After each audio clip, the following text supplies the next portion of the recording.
The state fire marshal's office is expected to start an investigation today. So just before 6 p.m., people reported hearing an explosion on the waterfront. Smoke and flames were visible on Custom House Wharf. It's home to several businesses and restaurants, including the Porthole Boone's Fish House and Oyster Room and Harbor Fish Market.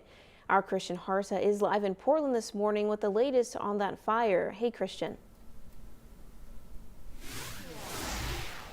Hi, Leanne. So we've moved here to the Portland Pier to give you a better look at what was going on over here behind us.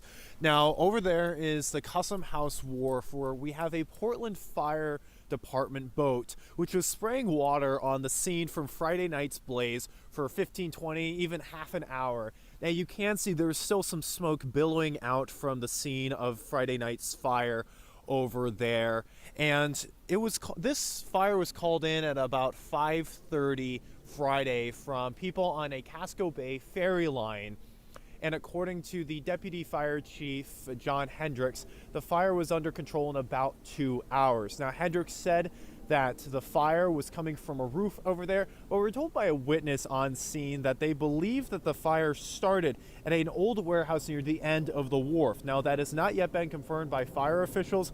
However, based off of the damage that we saw this morning and the fire footage we have from yesterday, that is where it seems to have originated and been at least the most severe.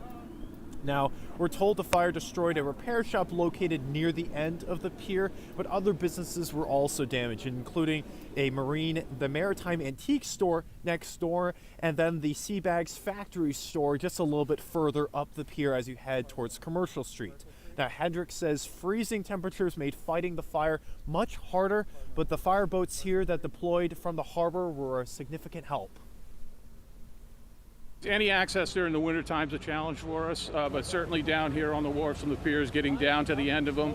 As you can see, we can only get a couple of trucks down here at a time. And then water supply is a big issue. Without the fireboat pumping us from the backside, a lot of these water mains are exposed to the temperature. The fire marshal is investigating along with our fire investigators, so they have done a preliminary investigation. They don't have a cause at this time. Hendricks says that there was one firefighter who was injured, though with mild injuries, and no one else was injured from this fire here. Now, News Center Maine was on scene up until about 11:30 when there were still crews here.